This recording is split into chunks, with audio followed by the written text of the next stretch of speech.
bienvenue sur le podcast Un lectorat minoré. Je suis Stella Marie, créatrice de contenu littéraire. À travers ce podcast, je souhaite mettre en avant des acteurs et actrices du monde littéraire dont les profils ne sont pas conformes aux normes sociétales. Aujourd'hui, j'accueille Clarisse, membre du book club Overbooké et bookstagrammeuse. Bonjour Clarisse. Bonjour, je suis ravie d'être là. Merci pour l'invitation, Stella Marie. Merci à toi d'avoir accepté ma demande de participation. Dans un premier temps, est-ce que tu peux te présenter pour les auditeurs et auditrices qui nous écoutent, s'il te plaît?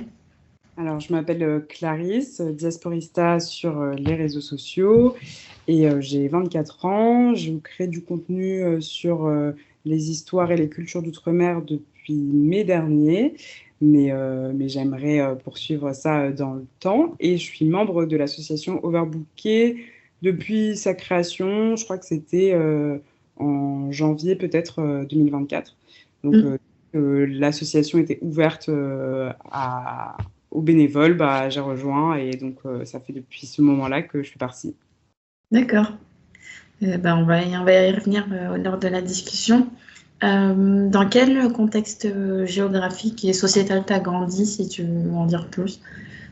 Alors, j'ai grandi à l'île de la Réunion, j'y suis née et j'ai grandi là-bas, mais jusqu'à mes 18 ans, et je suis venue à Paris pour mes études au moment de mes 18 ans. Mais ma maman, elle est guadeloupéenne et mon père, il est français sans ascendance migratoire. Donc en fait, ils ne sont pas du tout de la Réunion à la base et ils s'y sont installés. Et mon frère et moi, on y est nés.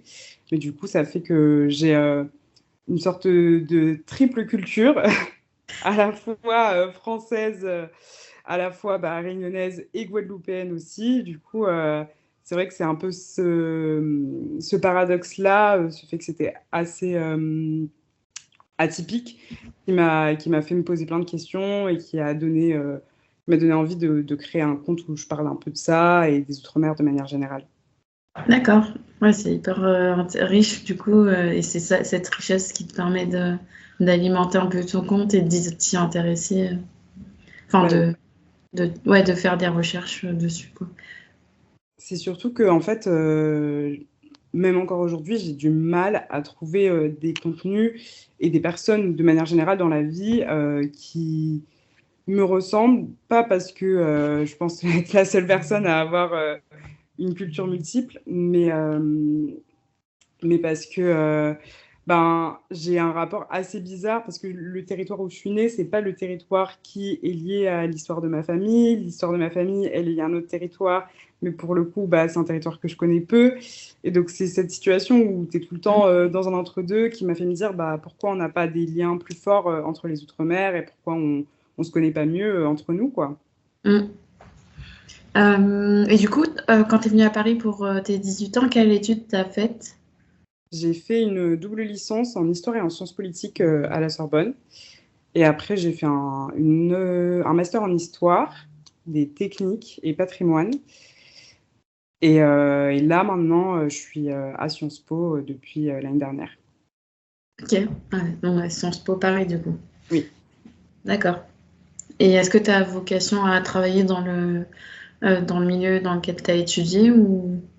Oui, j'aimerais bien.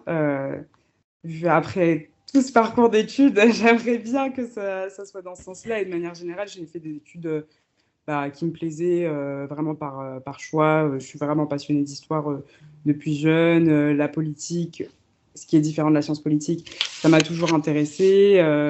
Et maintenant, je suis dans un master de politique culturelle et la culture, c'est quelque chose qui est très important dans ma vie, que j'ai aussi sur mon compte Instagram, etc. Donc ouais, j'aimerais bien travailler dans ces domaines-là. D'accord. Écoute, on va passer un peu à la partie création de contenu sur Insta. Même si ça fait quelques mois que tu y es maintenant. Avant de proposer du contenu, est-ce que tu consommais déjà toi des comptes qui te ressemblent, auxquels tu pouvais t'assimiler? Oui. Oui, ça fait un moment que je consomme du contenu, qui soit décolonial, antiraciste. C'est vrai que je consommais pas spécialement de contenu lié aux Outre-mer, mais j'étais beaucoup plus concentrée sur les relations entre la France et l'Afrique, etc. Donc, je me suis beaucoup intéressée à ce domaine-là, aussi dans le côté associatif. Et après, en termes de contenu, c'était aussi parce que, comme je l'ai dit, j'avais du mal à trouver des choses qui me ressemblaient. Je me voyais beaucoup dans... J'avais l'impression que le discours qui m'était adressé, c'était un discours qui était en lien avec les afrodescendants, mais de la diaspora africaine. Hum. Et, en fait, je me suis rendu compte que c'était pas le discours qui m'était adressé à moi. Et donc, ça m'a fait me dire qu'il fallait que je change de direction. Et c'est pour ça que j'ai pris le, le pas au niveau outre-mer, on va dire. Ok.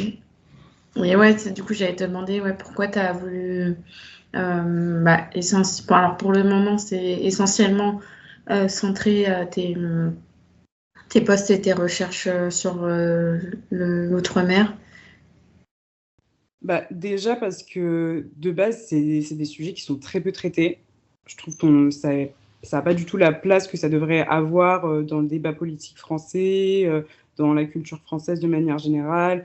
Je trouve, enfin, moi-même, en venant d'outre-mer, quand tu arrives en France hexagonale et que tu pars de ton territoire et que tu te rends compte qu'en fait, pour les gens, ça veut rien dire et qu'ils ne savent même pas que tu vas à l'école française, c'est un peu déstabilisant.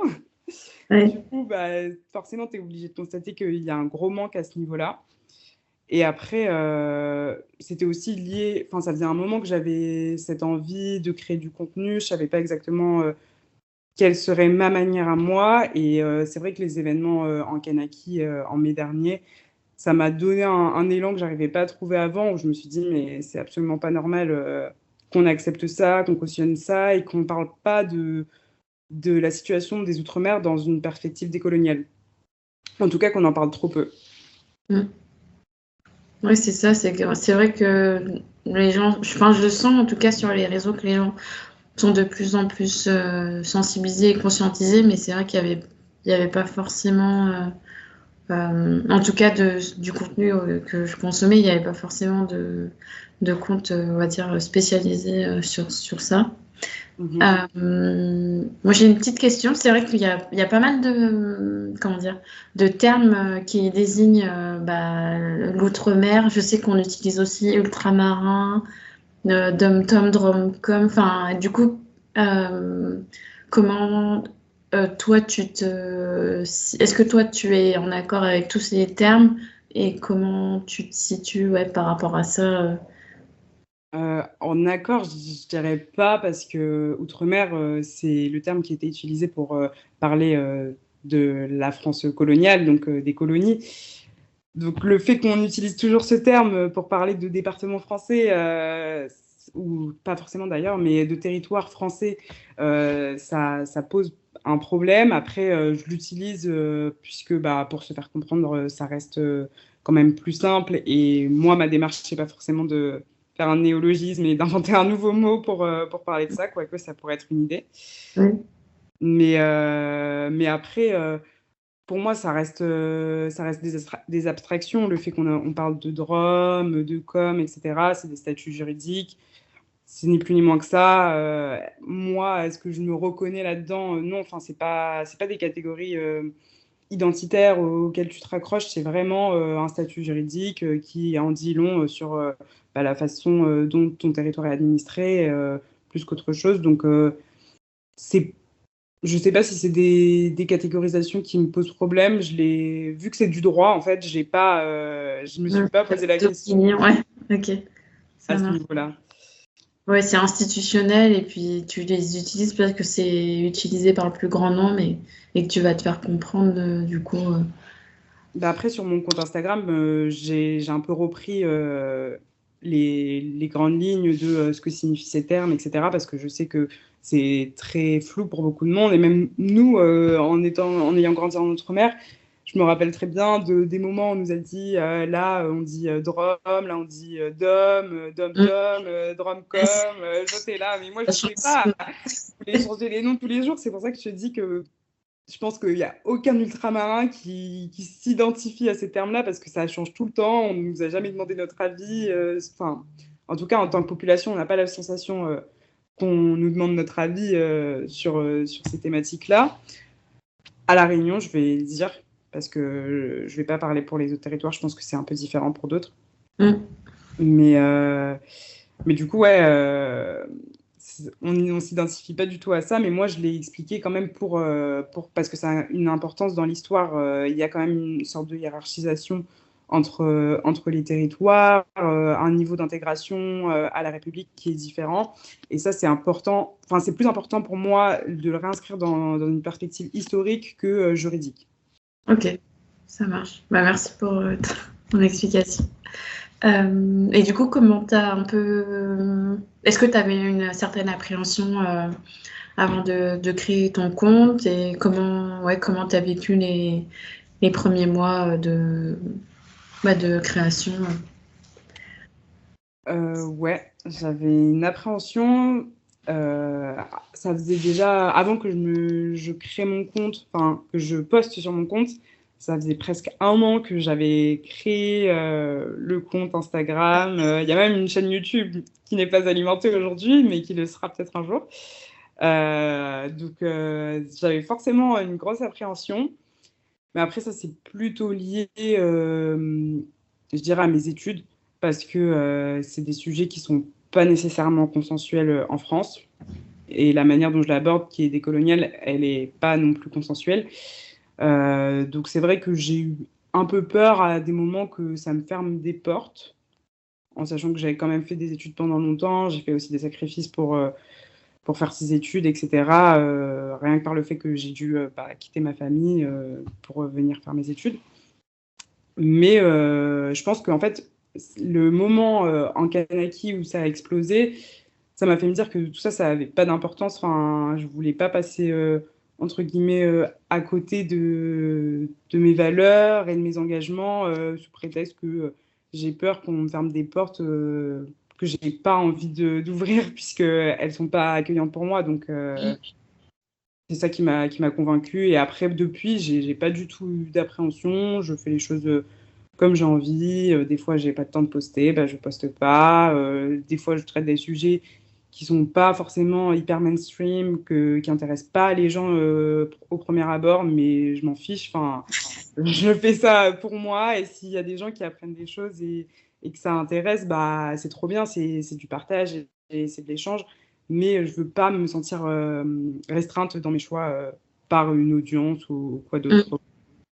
Ok, ouais, je comprends un peu cette comment dire, cette impression de faire un peu un contenu de niche dans une niche et du coup Ouais. c'est vrai que t'as pas forcément comment dire ouais, faut pas avoir d'attente en termes de chiffres ou d'attention Ouais. parce que ouais, c'est Après, moi, je trouve ça. Enfin, en fait, je m'en fiche un peu des stats, entre guillemets, même si, évidemment, chaque travail mérite salaire et c'est très satisfaisant quand tu vois que ton travail a une visibilité. Mais moi, ouais, je pense que ce qui m'intéresse le plus, on va dire, c'est dans les stats, c'est la visibilité plus que les stats en elles-mêmes. Après, moi, je trouve ça hyper épanouissant, même s'il y a 20 personnes qui ont vu mon post. Il suffit qu'il y ait une personne que je connais pas, qui n'est pas mon ami, qui me commente, mais ça me fait trop plaisir. Enfin, pour moi, c'est suffisant, en fait. oui, oui, bah, tu toucheras toujours un plus large panel que ta cible de base. Et c'est ça qui est cool. Ouais. Est-ce que tu as. Enfin, comment je vais poser la question. Est-ce que tu as une certaine ambition que tu as envie de donner à ton compte et qu'est-ce que tu as envie de poster par la suite sans trop spoiler, mais. Bah, comme je l'ai dit, j'ai une chaîne YouTube qui existe et j'aimerais bien commencer à l'alimenter sans rentrer dans les détails. J'ai envie que ça crée un espace virtuel de rencontre entre des personnes qui entreprennent dans des milieux différents, dans une démarche qui est décoloniale, peu importe le contexte de base.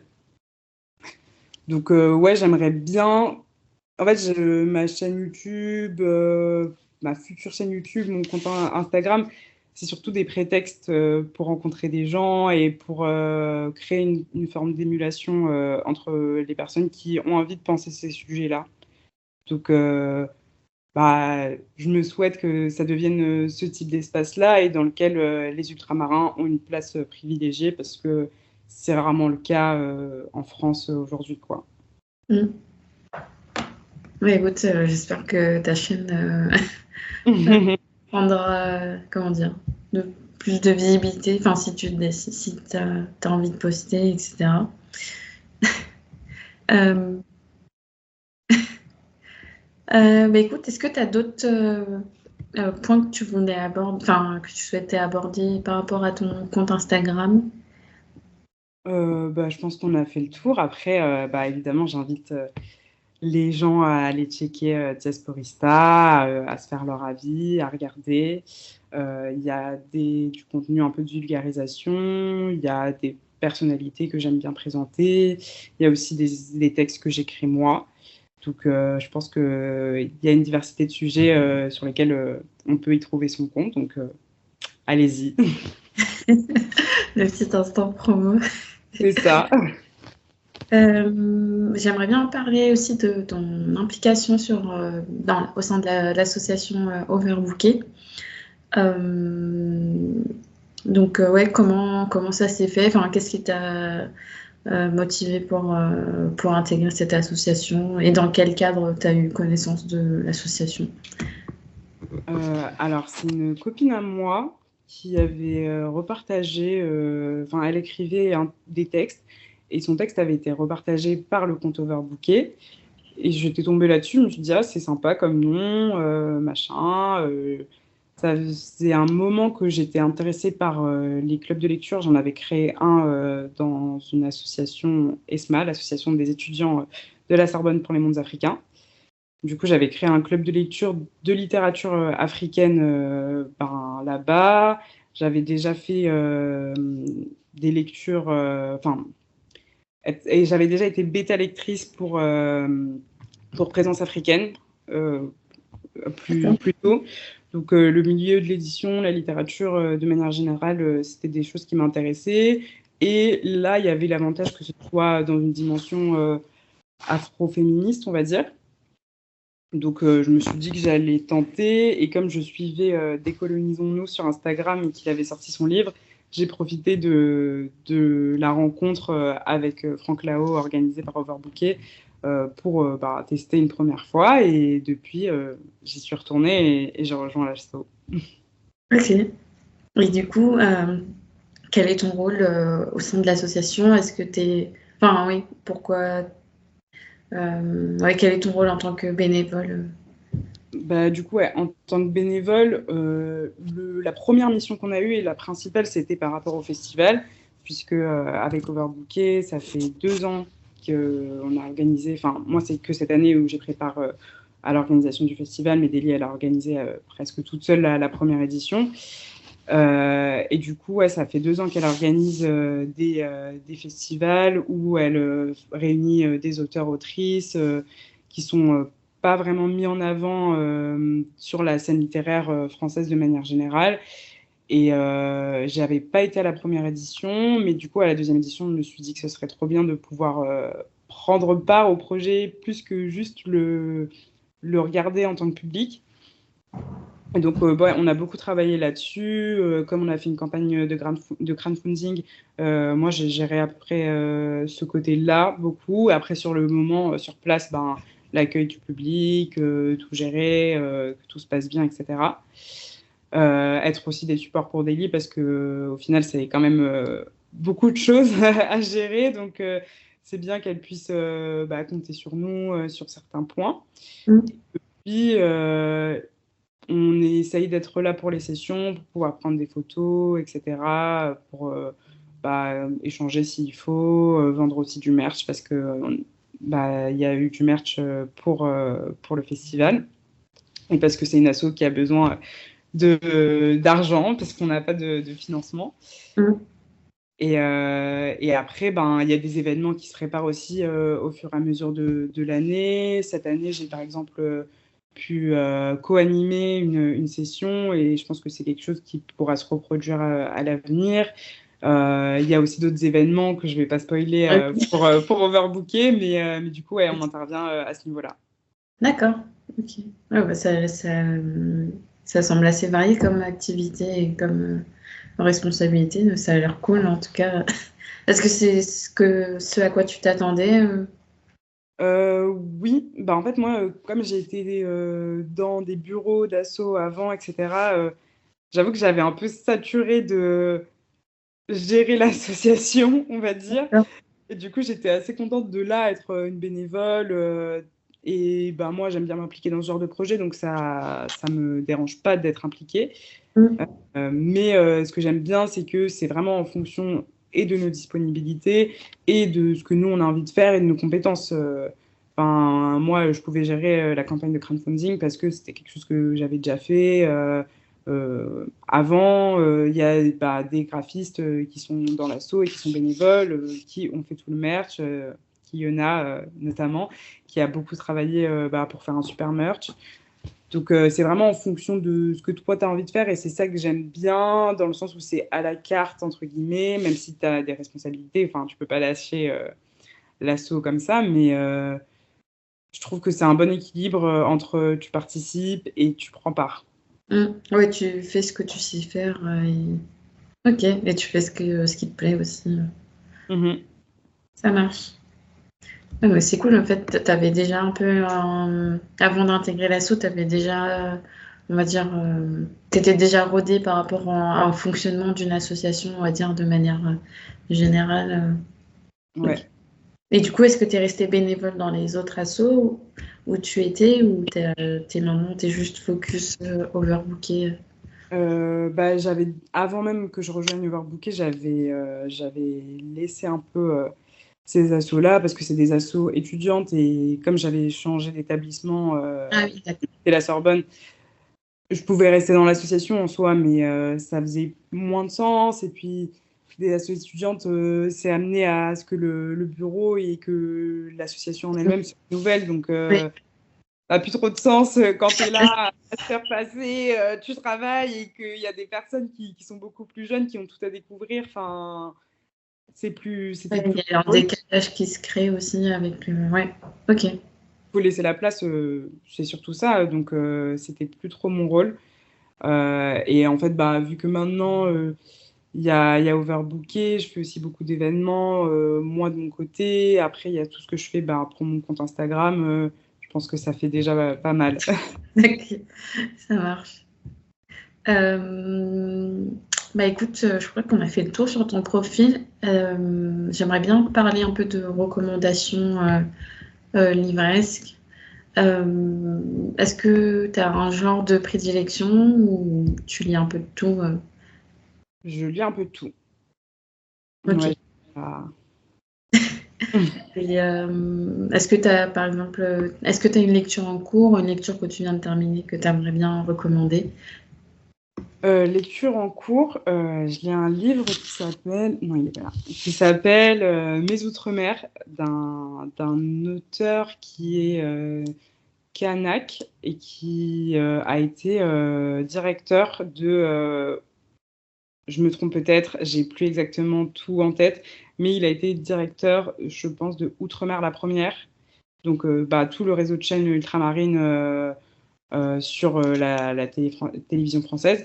Mm. Et j'ai choisi ce livre. En plus, je l'ai acheté pendant le festival parce que bah, je trouvais intéressant d'avoir un récit d'un ultramarin sur tous les territoires ultramarins. Parce que bah, vu qu'il a travaillé pour une chaîne ultramarine qui présente tous les outre-mer, bah, il a été dans tous les territoires d'outre-mer. Ce qui est une chance énorme parce que c'est vraiment un territoire, enfin, c'est vaste en termes de territoire. Ouais.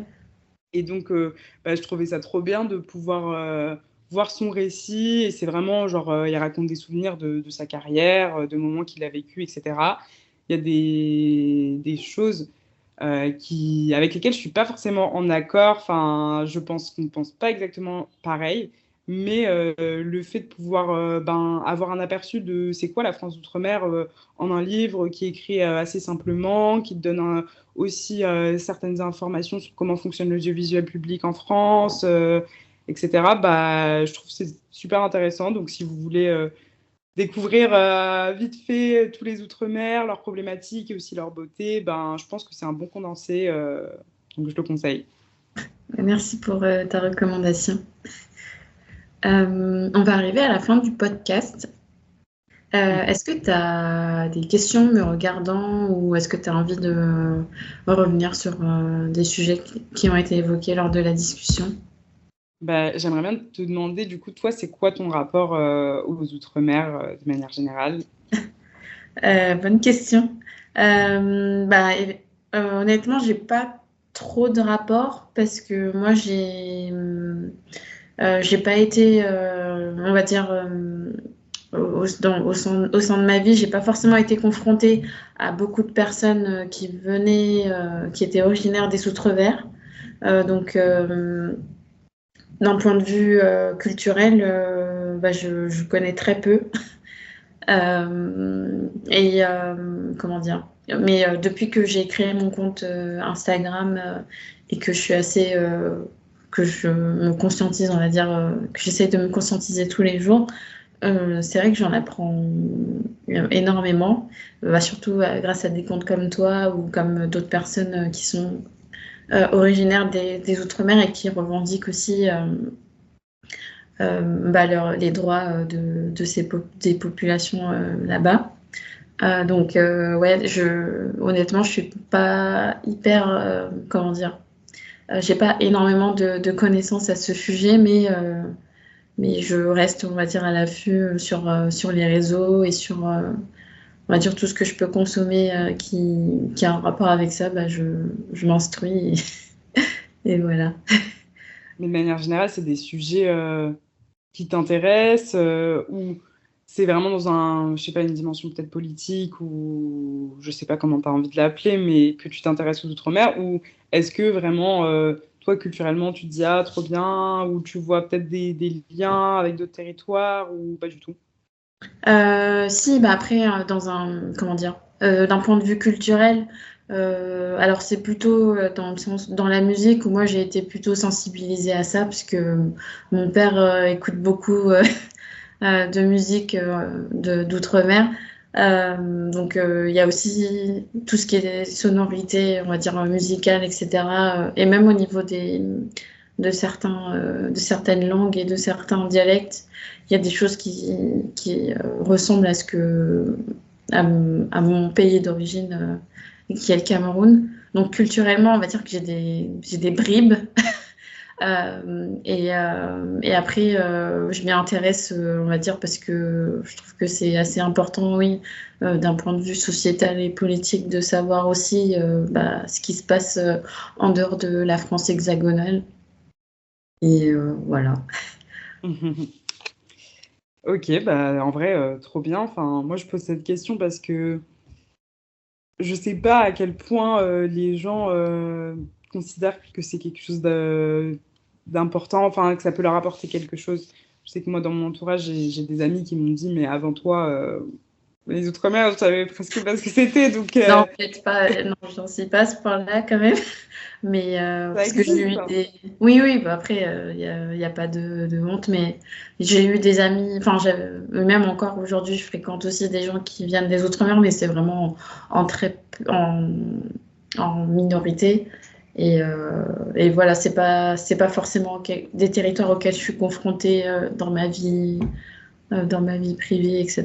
Mais grâce aux réseaux sociaux, j'essaie de me confronter, on va dire, de plus en plus à voilà ce qui se passe. Mais ouais. Mais vous avez pas un compte ensemble avec Caro Lectrice? Si, oui. Elle est guadeloupéenne, Oui, elle! bah si. Si, du coup, si je suis amie avec Caro et on a un compte, oui, de médias. Mais après, comme comment dire, on échange pas mal autour du média la plupart du temps. Du coup, il n'y a pas forcément ces discussions autour de nos cultures, etc. Vu qu'on a... Enfin, je dirais pas qu'on a une relation pro, mais vu qu'on... la plupart de nos échanges ouais, sont liés aux médias, même si on se voit en dehors, etc. Euh, on n'a pas... on n'a pas encore creusé voilà, sur nos cultures, etc. Mais oui, enfin, et après, j'ai eu d'autres amis qui venaient des Outre-mer, autres que Caroline, mais c'est vrai que bah, pour l'instant, enfin, à l'heure d'aujourd'hui, ouais, c'est une des seules que je fréquente le plus. Non, il faut mettre des ultramarins dans vos vies, c'est comme C'est ça. ça. Ouais. J'avais une dernière question, vu que c'est quand même un lectorat minoré ici. Est-ce que tu lis des auteurs, autrices d'outre-mer? Est-ce que c'est quelque chose que tu as déjà eu dans ton parcours de lectrice? Oui, mais encore une fois, ouais, en minorité. Alors là, si je regarde comme ça, bah, le livre, je pense qu'on t'a cité, qu'on a pu te citer maintes et maintes fois, c'est La prophétie des sœurs serpents, écrit par Mhm. Isis Bocaveria. Là, je regarde ma bibliothèque en même temps. J'ai commencé La nuit du Soukounian de Louisiane Romain. Faut que je Ok. l'impacte. Mais ouais, honnêtement, en fantasy, parce que c'est ce que je lis le plus, Mhm. c'est à peu près tout. Après, j'ai lu aussi une nouvelle de Joël Mimba, qui Ok. est originaire de Guyane, qui a été publiée dans un recueil de nouvelles en partenariat avec Rajo et Diveka. Ok, je connais pas du tout. Donc voilà, en très peu, j'ai été confrontée à des récits d'outre-mer, mais voilà, j'essaye même quand je fais de la veille, je fais pas mal de veille littéraire pour proposer bah, les sorties écrites par des personnes, on va dire, racisées ou marginalisées dans son ensemble. Et ouais, il y a quand même pas mal de livres d'outre-mer, donc j'en vois passer beaucoup, mais j'en lis peu pour l'instant. Après, ça, c'est normal. Enfin, je pense pas que ça doive devenir une sorte d'injonction. Mais Ouais. enfin, c'est surtout pour savoir quelle place les ultramarins ont sur le marché du livre en France, tu vois. Mm. J'avoue que je me suis pas tant posé la question que ça, et donc je me suis dit peut-être que toi, t'avais un regard là-dessus. Ouais, bah après moi c'est vrai aussi que je fais pas mal d'études statistiques, mais ouais, il n'y a pas énormément de livres. Enfin, je sais qu'il y a pas mal de maisons d'édition qui sont implantées dans des territoires ultramarins, mais c'est vrai qu'en France hexagonale, on en entend moins parler. Je trouve que la diffusion de ces ouvrages, elle se fait pas autant que si c'était des ouvrages écrits par des personnes qui vivent en France hexagonale. Donc, ouais, ça reste quand même assez limité, et surtout dans le milieu de l'imaginaire, Mhm. parce que moi, c'est ce que j'aime bien. Il n'y Ouais. a pas énormément de textes. Mais moi, j'en recherche du coup, vu que j'ai lancé ma maison d'édition, j'en recherche des textes comme ça. Pour l'instant, j'en ai pas encore reçu, mais peut-être à l'avenir. Bah, c'est le moment, appel à projet. Si vous écrivez des fictions qui sont basées en Outre-mer ou vous êtes juste un écrivain ou une écrivaine d'Outre-mer, c'est le moment. Voilà. J'ai encore deux petites questions avant de clôturer le podcast. Mhm. Est-ce que tu as un ou une invitée que tu recommanderais? Oh! Alors, qui est-ce que je pourrais recommander? Bah, déjà, je sais pas exactement. Je sais que tu as eu beaucoup de monde quand même. Donc, Ouais. c'est dur dans le milieu du livre. Euh,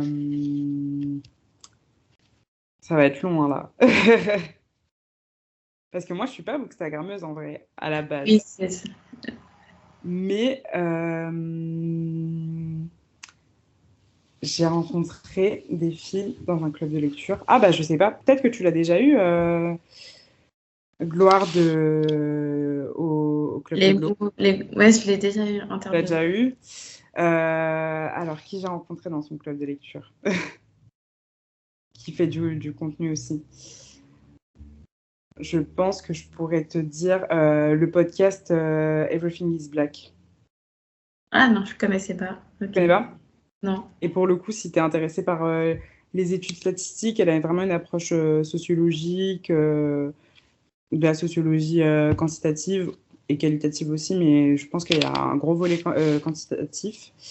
Et du coup, je pense que ça peut t'intéresser. Ok. Bah, merci beaucoup pour ta recommandation. Est-ce que tu peux rappeler une dernière fois où est-ce que les auditeurs et auditrices peuvent te retrouver, s'il te plaît? Vous pouvez me retrouver sur Instagram avec le compte Diasporista. Et si vous voulez suivre une chaîne YouTube qui n'est pas encore alimentée, vous pouvez aussi, c'est le même nom. D'accord. Bah, merci beaucoup pour cet échange. C'était hyper enrichissant. Merci à toi pour le temps, pour la discussion, c'était trop bien. J'espère que ça t'a plu et je vais remercier mes auditeurs et auditrices d'avoir écouté cet épisode d'un lectorat minoré. Et je vous dis à tous et à toutes à très bientôt.